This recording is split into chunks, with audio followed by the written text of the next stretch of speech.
Hey everybody, it's your old pal Mike. I hope you're happy, healthy, and safe. And I'm afraid I've got some bad news for you. You ready? I sold a guitar. I know it's hard to hear that, and it's never an easy pill to swallow. It's sad whenever a guitar relationship doesn't work out. Some are only in our lives for a short period of time. They are bite-sized friends, companions, lovers. And for whatever reason, this romance was not meant to be. But before I say goodbye for good, I want to walk you through my decision and the reasons, or rather the reason, that this one just didn't work out for me. And I think some of you might have called it from the beginning, way back when I did an NGD video on this very guitar. That's right. I'm offloading the Gibson Trini Lopez Reissue. So kick back, relax. We're going to talk through all of this process together. Really think of this as a guitar selling support group. We are going to get into the thick of it and hopefully come out on the other side better for it.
That's right, I've already sold it. It's waiting to be packed up into a box and shipped off to its new owner.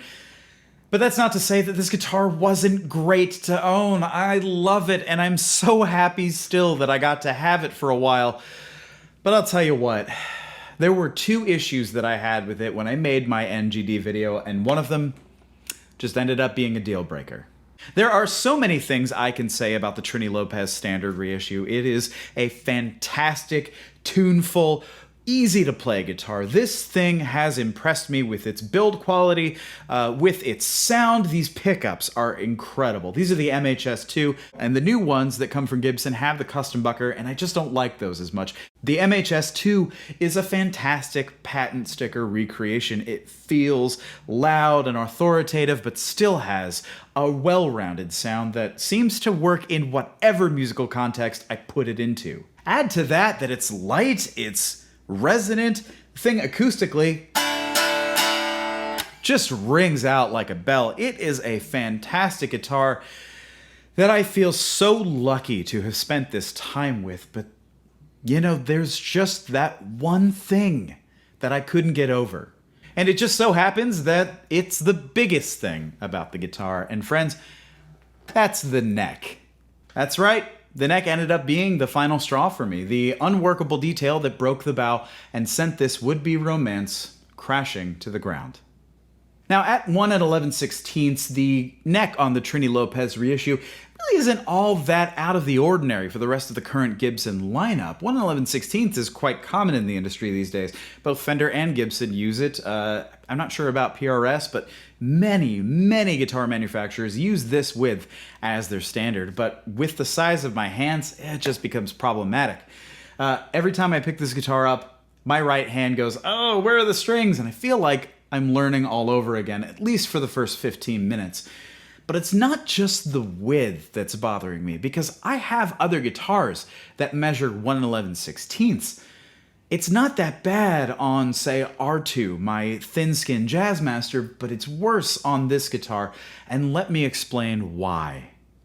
The issue isn't simply one of width or my preference for 1 5/8 or 1 9/16.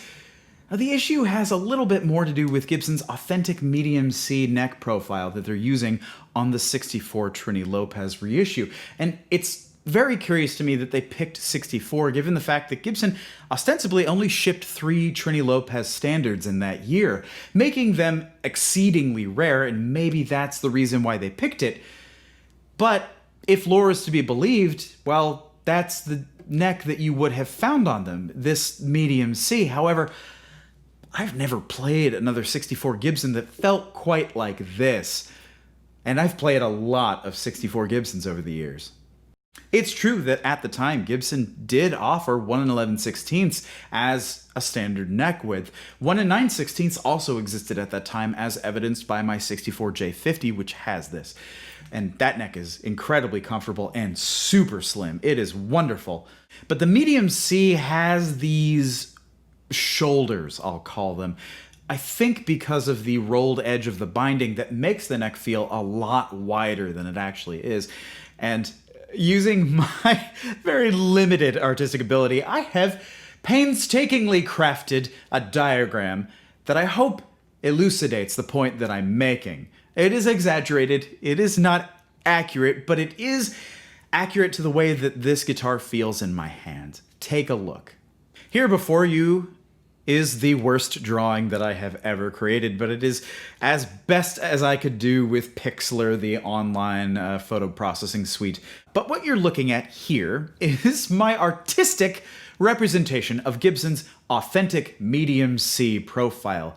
And you'll notice that it's kind of deep, maybe not the deepest neck ever, certainly not a boat neck, but it is substantial. And as it rises to meet the fretboard, it widens out considerably. That's to be expected as well. However, because of the vintage feeling, the rolled binding edges, it's got these 2 little outcroppings on the side that actually hurt. Whenever I hold this guitar in my palm for any significant length of time, it actually ends up causing me pain. I can feel it right in the edges of my palms. It's always there, and no matter how I play the guitar, whether I keep my thumb anchored in the correct position, or I do the thumb wrap over top thing that I always do on Jazz Masters, Jaguars, any guitar that I own, it just hurts. So, going back to the diagram, you can see that these outcroppings, these little shoulders on the sides of the neck, are causing me pain, as illustrated by these little red whiskers, which then led me to the startling realization that this neck isn't modeled after a 64 Trini Lopez at all, when in fact, the neck profile is a perfect graphical representation of Mudkip. That's right, Gibson, you didn't think I'd find out, did you? You thought you'd get away with this, but no! I'm onto your watertight tomfoolery, and I've had enough. I backtraced it the whole way, and I'm calling the cyber police. Your days are numbered. Now, all jokes aside, this really is the one feature about this guitar that kept it from being a keeper for me. And believe me, I tried. I played it nearly every day, and when I wasn't playing it, well, I was thinking about it. And when I wasn't thinking about it, I was gazing longingly at it from across the room. Like, this became a fixture in my life. And as I mentioned before, I used it on a bunch of recordings and got some great, great sounds that I just couldn't get with any of my other guitars, and I am so grateful that I got to own this, but it just isn't right for me.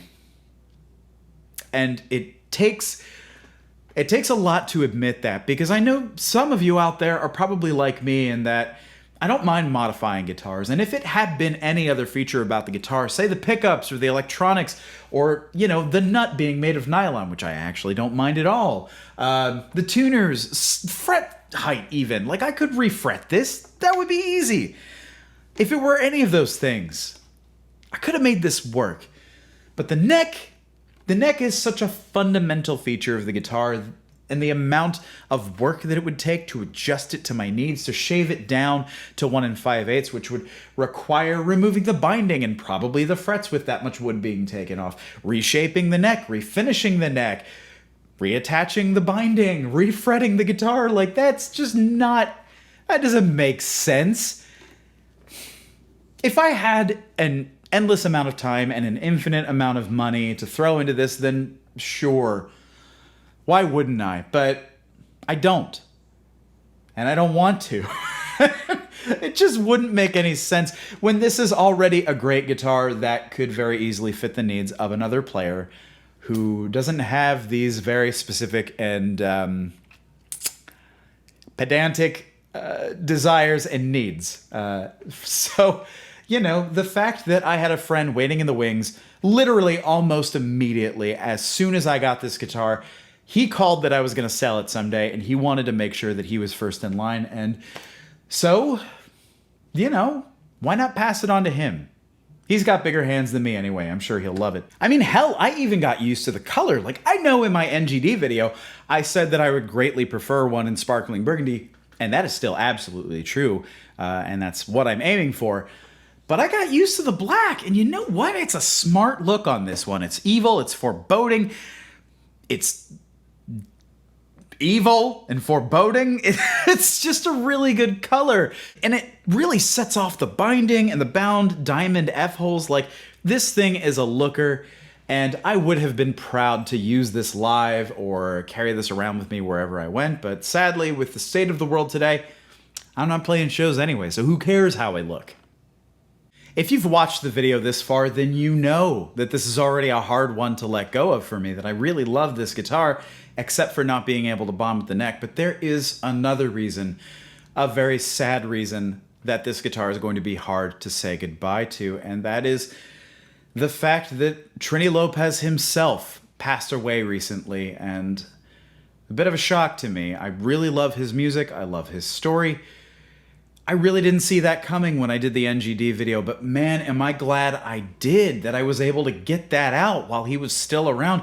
I don't think he saw it. I have no evidence suggesting that anyone on his team knows about the video, but I often think that human beings aren't open enough with praise, that we wait a little too long to call out the things that we love, the people that we love, the people whose work has influenced and changed us.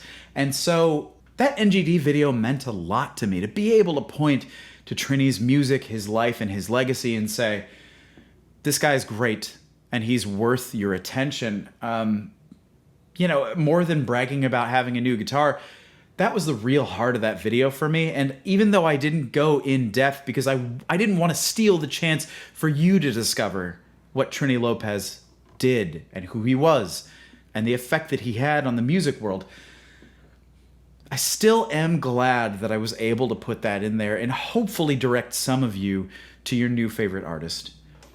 Trini Lopez sadly passed away of COVID-19, another senseless, fully preventable death in this horrible time, and I am so glad that we got to have him. That, you know, he was just a few hours away from where I live in Long Beach. He lived in Palm Springs. I have acquaintances who are good friends of his, and by all accounts, Trini Lopez wasn't just a great musician, but he was also a great guy. Search as I might, I have not been able to find a single bad story about him, and, you know, that is what it is, but it's rare when we get someone who is so gracious and kind and so talented. Those things don't often come in the same package, at least you wouldn't think they do. There are lovely people in the industry, people who I am proud to call friends. So, you know, it's not like there aren't nice people in the music industry. It's just that Trini was cut from a different cloth. And what an amazing career he had. What an amazing musician.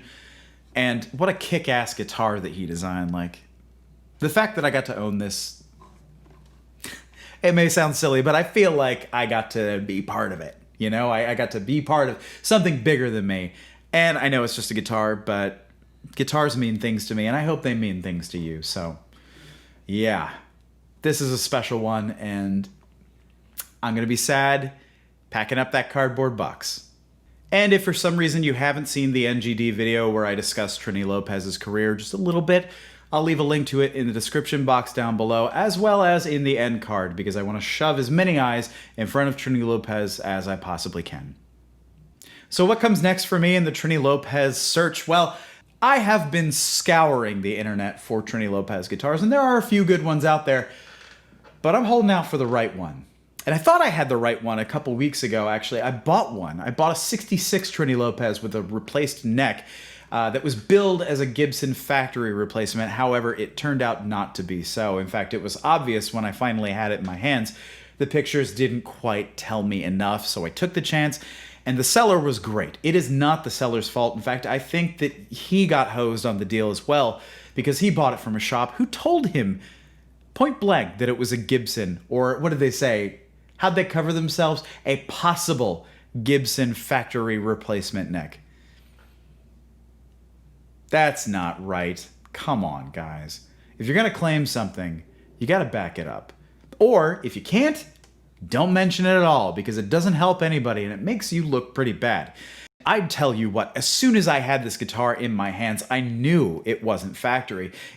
Not only because the fit from the neck to the body wasn't perfect, and not just because the headstock was not the right thickness at all, but one of the most glaring things about that neck was that it had a Gibson decal. And when I looked at that headstock, I could tell that that was a decal. It was rising above the line of the finish, like it wasn't flush. So easy. But just a gentle reminder to absolutely go the extra mile when you sell something because it takes so little extra effort to make sure that you're right. Because if you're gonna go to the effort to cover your ass by saying possible and then pointing at it and going, well, we didn't say it was really Gibson, that makes you a jerk. I'll die on that hill. Ugh. Sorry for the rant. I get worked up over dealers who are unscrupulous. Yeah, sorry about that. That's hopefully not going to become a feature of the channel. And anyway, moving on. Here's what I'm doing. I'm still in the hunt for a 60s Trini Lopez in sparkling burgundy. That is the color that I need. And I need that skinny neck. Things I don't really care so much about is original parts. Like, I can live without patent sticker pickups. I don't really need them. They're fine. But PAF's patent stickers, they're not always my favorite pickups. It's just a tonal thing that I look for that they don't seem to have. I do love 70s T-tops. Those are my favorite pickups in the world from Gibson, but you know, not a deal breaker if those aren't original, if the electronics aren't original, if it's missing the Trini Lopez plaque, because, you know, like I said in the NGD video, I will probably put a Bigsby on it, and boy, am I glad I didn't put one on this. Yeah, that paid off. Things like that don't matter so much, but it being a 60s Trini model in sparkling burgundy with the slim neck, those are the important things, and that's what I'm looking for. So, you know, wish me luck on my great search. The hunt continues. So if you know of a sparkling burgundy Trini, hit your old pal Mike up. He's probably pretty excited to learn about it. And at this point, I think I've been rambling, and I apologize. The video is probably a lot longer than it needs to be. So I'm going to wrap this up, and I'm going to get this wrapped up and packed up and shipped up. So by the time you see this video, it may already be well on its way to Hawaii. I want to say a very special thank you to Trini, to this Trini, to Gibson for making it, for my friend to selling it to me originally, and to you for continually coming back to the channel, watching these videos, enjoying my little rants and my playing. Oh, that's an interesting question. What do you think the last thing I play on this should be? Maybe I better not. Maybe I better not play it ever again, or else I start second guessing myself or having two minds about selling it. Stay tuned to see what I end up replacing this with. I don't know yet. Maybe we'll have another NGD soon. Anyway, I won't take up more of your time. Take care of yourself and each other, and I'll see you in the next one.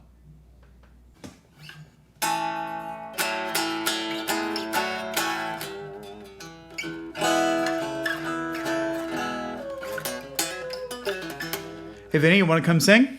Hi Vinny. Careful. Oh, oh hi. He's sitting in the case. Buddy, buddy, I gotta have that case back. You can't sit in it anymore. Okay. I'll see if we can keep the case and it can be your bed from now on.